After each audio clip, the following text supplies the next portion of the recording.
আপনি যত নামাজ পড়েন, যত রোজা রাখেন, হজ উমরা করেন, ভালো ভালো কাজ করেন, যদি আপনি আপনার মা এবং বাবাকে অসন্তুষ্ট রাখেন, স্বয়ং আল্লাহ তাআলা আপনার প্রতি অসন্তুষ্ট থাকবেন। নাউযুবিল্লাহ।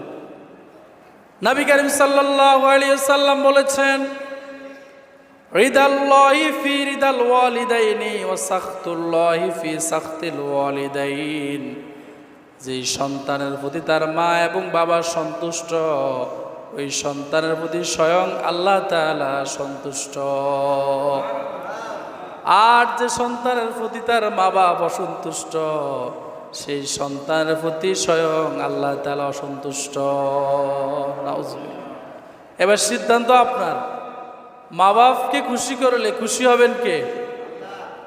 এখন আপনি আপনার মা বাপকে যদি জানা সত্ত্বে কখনো মনে কষ্ট দিয়ে থাকেন, আপনি আজকে গিয়ে মায়ের পায়ে ধরে মাকে বলবেন, আমি অন্যায় করেছি, মাফ করে দেন।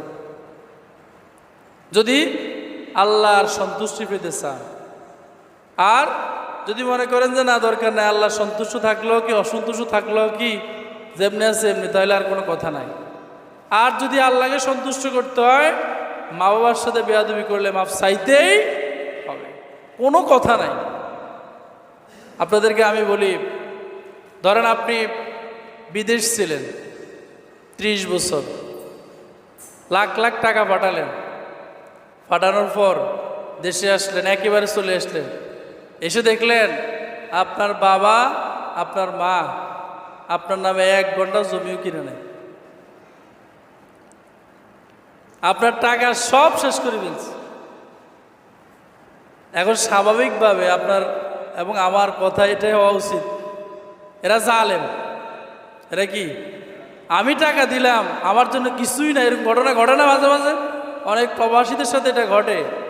বড় ছেলে বিদেশ থেকে টাকা পাঠায় লাখ লাখ টাকা, বাবা সব ছোট ছেলে মেয়েদেরকে সব দিয়ে শেষ, বিদেশি যে তার জন্য কিচ্ছু নেই, আছে না নেই?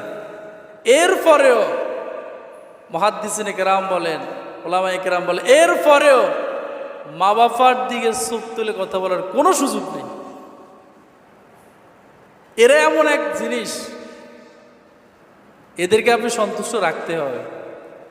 একজন সাহাবী নবীজির কাছে এসে অভিযোগ করলেন, বললেন, ইয়া রাসূলুল্লাহ, আমার বাবা আমার সম্পদ নষ্ট করে, শুধু আমার কাছে টাকা চায়। তো নবীজি মুস্কি হাসি দিলেন, হেসে দিয়ে বললেন, আংতা অমালুকা লি আবিকা, তুমি এবং তোমার যত সম্পদ আছে সব